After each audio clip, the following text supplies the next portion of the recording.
Gadis ini diperkosa beramai-ramai oleh 4 pria. Kemudian pilih tempat yang kosong.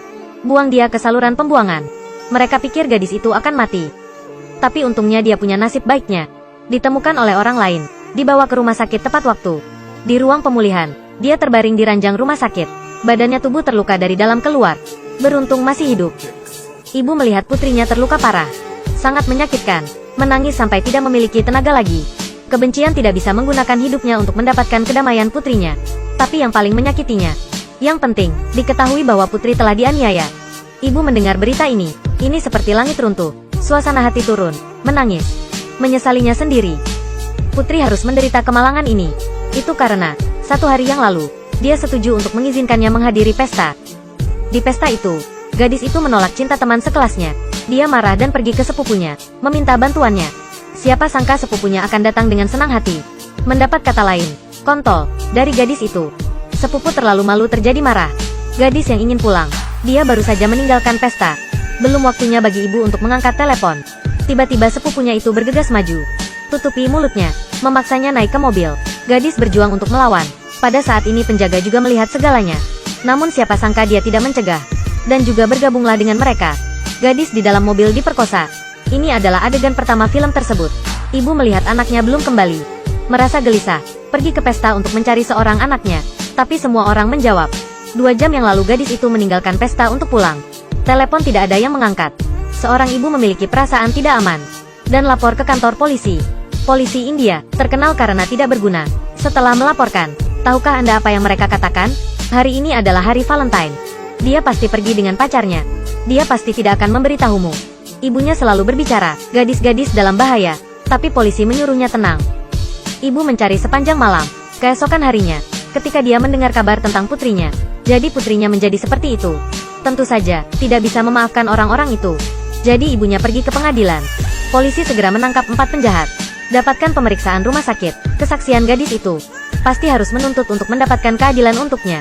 Keluarga sepupu itu adalah keluarga kaya. Pengacara mulai membalikkan keadaan dengan segala cara. Suap pengadilan, tentu saja hasilnya nanti. Ada alkohol dalam darah gadis itu. Kata-kata pemabuk tidak bisa digunakan sebagai bukti. Lucunya, gadis itu tidak minum alkohol malam itu. Mobil para penjahat juga telah dibersihkan. Tidak tinggalkan bukti. Hal yang paling tidak terduga adalah 4 orang yang menyuap saksi. Saksi mengatakan, malam itu semua 4 orang meninggalkan pesta. Air mani di dalam tubuh gadis itu. Karena direndam dalam air kotor semalaman. Karena itu, tidak mungkin untuk menyelidiki. Buktinya, semua ditolak oleh pengacara. Sebaliknya, beritahu gadis itu untuk tidak menjaga dirinya sendiri. Hanya membuat mereka melakukan kejahatan. Pada akhirnya, 4 orang itu ditemukan tidak bersalah. Dibebaskan di pengadilan. Seluruh kasus ini di bawah mulut pengacara, gadis ini ternyata bersalah. Ayah gadis itu sangat marah. Lari ke, memukul wajah muka penjahat.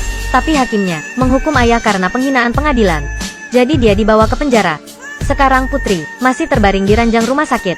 Suaminya dibawa pergi oleh polisi. Jelas keluarga dia adalah korbannya. Tapi diperlakukan seperti orang yang bersalah. Ibu yang putus asa. Saat ini, dia memberitahu polisi. Di negara ini pemerkosaan juga bisa dinyatakan tidak bersalah. Orang yang diperkosa menjadi penjahat lagi. Putrinya ketika dia mendengar berita, pemerkosa tidak bersalah. Berbaring di kamar sambil berteriak-teriak. Dia ingin berteriak, dan tak berdaya di hatinya. Berteriak untuk ketidakadilan. Di India, jika seorang wanita mengalami hal ini, orang-orang di sekitar Anda akan merasa najis, malu dan bersalah. Orang dekat, kerabat juga meninggalkan keluarga mereka, bahkan berpikir buruk. Karena itu, korban seringkali memiliki kecenderungan untuk bunuh diri. Sedangkan pelanggar sebenarnya kembali ke sekolah. Ibu melihat putrinya. Dia tidak tahan, memutuskan untuk melakukannya dengan cara sendiri. Dapatkan keadilan untuk putrinya. Keesokan harinya, ibu mengemudikan mobil. Ikutinya 1 penjahat. Dia marah, menginjak gas dan bergegas ke depan. Tapi sebuah mobil besar tiba-tiba datang. Pada saat kelahiran dan kematian, ibu sangat ketakutan. Saat ini, dia sadar. Seharusnya tidak menyia-nyiakan hidupku. Dia akan menggunakan cara lain untuk membalas dendam. Sekarang detektif swasta juga sangat kesal dengan hal ini, sehingga memutuskan untuk membantu ibunya. Berkat detektif, ibu menemukan alamat dari 4 penjahat, serta informasi dan preferensi pribadi mereka. Di malam hari, ibu memakai gaun merah. Pergi ke bar, penjaga keamanan sering datang, pancing dia ke dalam mobil. Tunggu hari berikutnya, penjaga keamanan bangun, samar-samar kembali ke rumahnya. Dan saat pergi ke kamar toilet, sejak kapan dia membuka resleting celananya? Burungnya sudah hilang kekek. Dalam sekejap, Penjaga itu berteriak kesakitan. Jatuh kena kepala. Bagian kepala jatuh dan kena kran. Mati di tempat. Putri setelah mengetahui berita itu, akhirnya juga membuka tirai dan melihat ke bawah. Biarkan sedikit terang merayap ke dalam ruangan. Target balas dendam kedua adalah sepupu dari teman sekelas anak perempuan. Dia akan latihan setiap hari untuk melindungi badan. Biasanya dia minum banyak nutrisi. Ibunya adalah seorang guru biologi. Dia tahu bahwa biji apel mengandung sedikit racun. Jadi dia menyelinap ke rumah sepupunya. Masukkan bubuk biji apel yang sudah dihaluskan ke dalam botol air sepupu. Dia tidak tahu apa. Tangan terus gemetar. Pada saat orang mengetahuinya, mulutnya berbusa dan terbaring tak sadarkan diri. Dokter bilang dia diracuni. Untungnya, dia dibawa ke rumah sakit tepat waktu.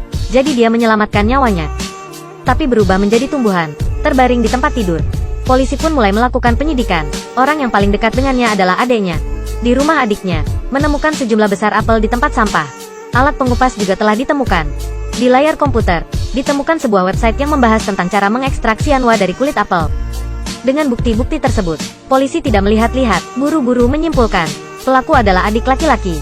Tentu saja, pelaku sebenarnya dari segalanya. Itu ibu gadis itu. Tapi saat polisi hendak pergi, tiba-tiba terlihat di atas meja, ada sepasang kacamata merah muda. Gadis itu diperkosa oleh 4 pria.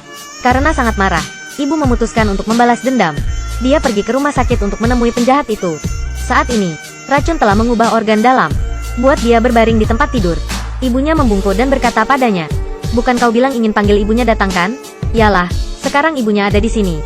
Pria itu begitu bersemangat hingga akhirnya meninggal. Putrinya mendengar bahwa dia sudah mati, senyum di wajahnya. Tentu saja dia berpikir bahwa semuanya dilakukan oleh ayahnya. 2 kasus terjadi, semua terkait dengan pemerkosaan. Meski tidak ada bukti konkret, buktikan siapa pembunuhnya. Tapi polisi juga bukan orang bodoh. Polisi datang untuk mencari ibunya, mengatakan bahwa kasus putrinya membutuhkan tanda tangannya. Ibunya mulai mencari kacamata di tasnya. Pada saat ini, polisi mengeluarkan kacamata yang ditemukan di rumah sepupu tempo hari. Ibu yang terkejut, apa yang harus lakukan?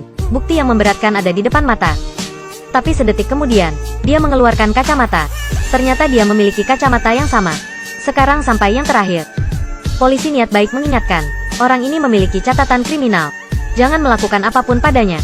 Terus berbicara, jika seseorang melakukan suatu pekerjaan, tapi itu pekerjaanku, tentu saja saya akan marah. Dan dia memberitahu penjahat keempat sebelum dia meninggal. Ibu-ibu.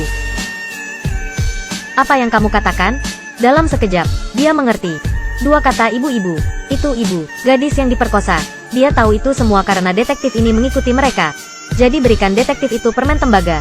Saat polisi memeriksa jenazah, ketahuan bahwa saat berada di ruangan gelap ini, detektif tersebut masih memakai kacamata hitam.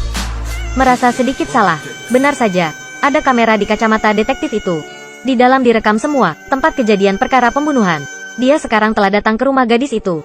Bunuh suaminya. Ibu melawan dia untuk memberi putrinya kesempatan untuk melarikan diri. Tapi ibunya lemah. Bagaimana dia bisa melawannya? Ini adalah penjahat yang sangat jahat. Dia menggunakan kantong plastik, diikat ke kepala ibu. Sang ibu bergulat sebentar, lalu berhentilah bernapas. Dia akan pergi mencari gadis itu. Saat ini ibu sudah bangun. Ternyata dia memalsukan kematiannya.